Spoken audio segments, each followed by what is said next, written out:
E hoje, logo cedo, a gente acompanhou essa informação de que a maior provedora de computação em nuvem do mundo, a Amazon, informou que teve um apagão, né? E aí todo mundo, o que aconteceu? E atingiu aí muitos e muitos aplicativos, mais de 500 aplicativos pelo mundo. Bom, a informação mais importante para você agora é que a Amazon informou que o serviço já foi restabelecido e de que a falha aconteceu e provocou instabilidade global e afetou realmente vários serviços online. O apagão derrubou serviços de grandes varejistas, companhias aéreas, aplicativos de mídia social, empresas de serviços financeiros e outros setores. Sites como Facebook, Snapchat e a própria Amazon, né, ficaram indisponíveis no começo da manhã.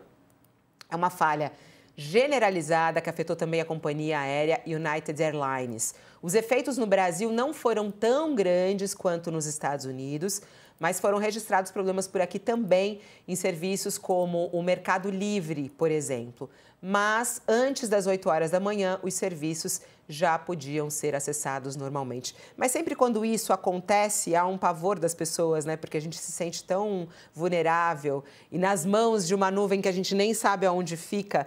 Então, por isso a gente abre o nosso All News também de hoje, já com a presença dele. Ele está sempre por aqui nos ajudando a entender essas questões digitais. É o advogado Luiz Durso, conosco, especialista em direito digital, para nos ajudar a entender esta nuvem da Amazon. Olá, doutor Durso, bom dia. Bom dia, Fabiola, Josias, todos que nos acompanham no All News. Dá para medir o tamanho do prejuízo de uma falha como essa? É difícil, Fabiola. Em primeiro lugar, acho importante a gente fazer um pequeno resumo para a nossa audiência para que serve uma empresa dessa, né? Para que serve um braço da Amazon que traz serviços de soluções digitais. Imagina que você tem uma empresa e essa empresa tem tratamento de dados, hospedagem de site, de aplicativos, etc. E você, para atender os seus clientes, você teria que fazer isso dentro da sua empresa. Então, teria que investir em máquina, comprar servidores, computadores, fazer a infraestrutura, toda a logística de acesso. Isso tem custo e isso não é fácil. Então, o que fez essas big techs mundiais?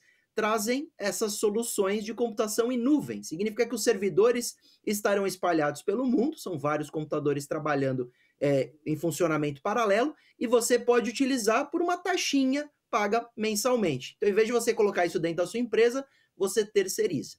Qual é o dano aí, né, com relação à sua pergunta? Como que a gente pode lidar com isso? Bom, as empresas procuram terceirizadas competentes, conhecidas, famosas e grandes. A Amazon é um exemplo. Só esse serviço da AWS tem mais de 4 milhões de clientes que são as empresas. E estas atendem muito mais do que 4 milhões de usuários. Então, imagina o impacto global de um problema numa empresa dessa. Por isso que elas justificam dizendo, não, a gente já arrumou, foi só um bug, não foi um ataque cibernético, mas as empresas estão realmente terceirizando esses serviços por uma questão de custo e elas estão procurando empresas famosas, grandes, sérias e respeitadas.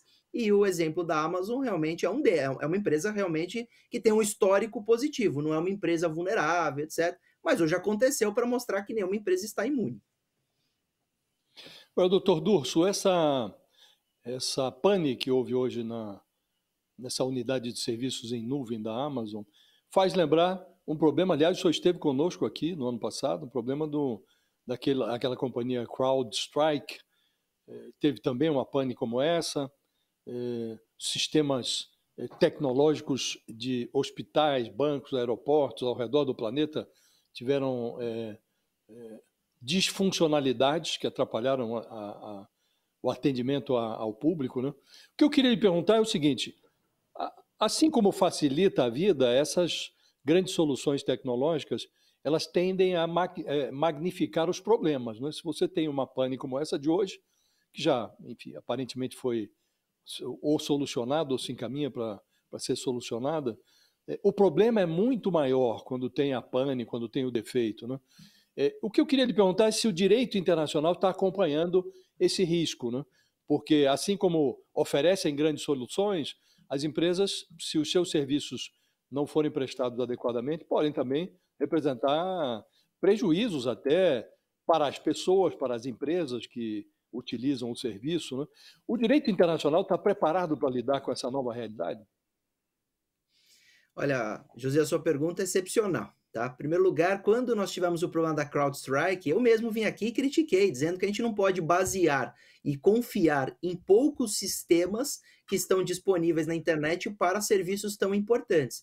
E querendo ou não, quando a gente terceiriza para uma empresa privada, essa empresa privada não fica te estimulando a ter backups das concorrentes. Então, ela não fala, por exemplo, faz o serviço comigo, mas se o meu serviço cair, mantenha em backup numa terceirizada que não seja a minha empresa. Ela quer, claro, trazer toda o serviço para ela como uma empresa privada, visando lucro, etc., e afastando a possibilidade da concorrência. Esse é um grande problema. Então imagina que hoje, quando, por exemplo, a AWS cai, essas empresas que usam os serviços da AWS normalmente não têm um backup de uma empresa que não seja da Amazon para que ele funcione mediante uma situação de falha daquela que seja a principal. Segundo grande problema, antes de responder a sua pergunta, é que essas empresas se tornam tão poderosas do ponto de vista econômico que qualquer empresa concorrente que se torne relevante no mercado, elas compram. Então, elas acabam realmente sendo praticamente um monopólio e elas acabam sendo poucas opções de mercado para essas empresas que realmente têm um fluxo muito grande. Então você tem 3, muitas vezes, empresas que você pode escolher. Se uma delas der problema, a pane é global, o fluxo é global e o prejuízo é global. Então, como o direito tem lidado com isso do ponto de vista mundial? Nós estamos acompanhando, principalmente alguns países que são o berço dessas big techs, a criar mecanismos de combate ao monopólio. Então, impedir que essas empresas tenham dentro do seu CNPJ praticamente todas as empresas do mercado que prestam esse serviço de maneira global. Então, tentar impedir que elas comprem a concorrente sempre, porque elas se tornam realmente tão ricas e poderosas que se tornam líderes do mercado de maneira unânime e gerando praticamente um monopólio. Então, do ponto de vista jurídico, qual é a reação que nós estamos percebendo?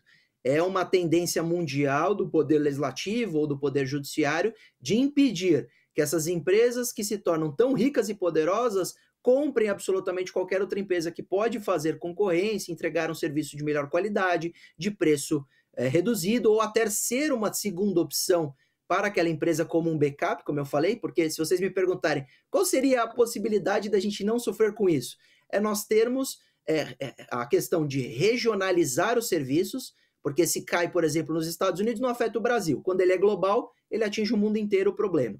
Então, regionalizar. Segunda questão, nós disseminarmos as empresas que prestam bom serviço no ambiente virtual. E aí você poderia contratar a B ou A e B como backup, etc. Mas, infelizmente, a realidade que nós vemos hoje, como aconteceu com a CrowdStrike, como acontece com a Amazon, com a Google, essas big techs, é que elas realmente têm quase todas as opções que são boas e de um preço justo e acabam atendendo o mundo inteiro. Quando tem um problema, o problema é mundial. Durso, e aí eu fico pensando ainda no meio do direito, né? Por exemplo, o prejuízo tomado por uma empresa por causa de um apagão, a Amazon pode responder a isso? Quer dizer, ela pode tomar uma enxurrada de processos diante de um apagão como esse? Porque quando a gente fala de 500 aplicativos, isso aí é um número inicial, né? E muitos desses aplicativos com vendas, né, com varejo. O prejuízo tomado por essas horas de apagão podem cair na conta da Amazon? Ela pode ser processada por isso? É uma excelente pergunta, Fabiola. Do ponto de vista jurídico, sim. Né? Imagina, vocês bem disseram aqui que isso afetou uma empresa aérea americana.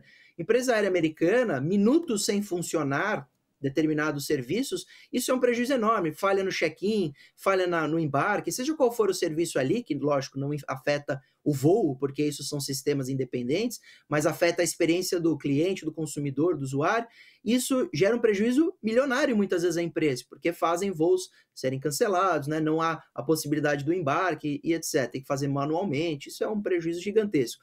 Isso poderia gerar sanções ou processos judiciais contra a empresa, porque a Amazon é uma empresa privada, então não é um serviço público, ela tem a obrigação de entregar o serviço de qualidade, sem interrupções, etc. E existem os riscos. O que ela faz para se prevenir do risco? Ela assina seguros, né? Existem seguros digitais que vão arcar com esses prejuízos jurídicos milionários, mas que ela pode ser acionada como fornecedora desse serviço e que ela não pode deixar que uma falha faça com que terceira, aquela empresa contratante, seja uma empresa aérea, seja um e-commerce, pare de funcionar momentaneamente, isso gere um dano, com certeza pode haver a responsabilidade civil, sim, para que essa empresa pague pelo dano causado, porque seu sistema parou de funcionar. Pouco importa se foi um bug, né, uma falha sistêmica, ou se foi uma invasão, se foi um boicote de um funcionário, pouco importa.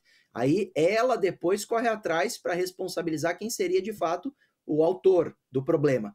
Mas ela, como fornecedora, pelo menos do ponto de vista das leis brasileiras, teria que pagar ou até sofrer ações coletivas para pagar indenizações ou multas. É isso. Professor Durso, muito obrigada por estar aqui conosco nesse Abre de Semana. As crianças estão bem? Tudo ótimo. Lembrando que essas punições não é para desestimular o empreendedorismo, mas é para fazer com que ele invista preventivamente em sistemas mais seguros, mais funcionais.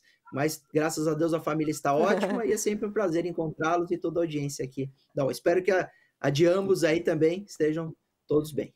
Todos bem. Maravilhoso. Obrigada, professor.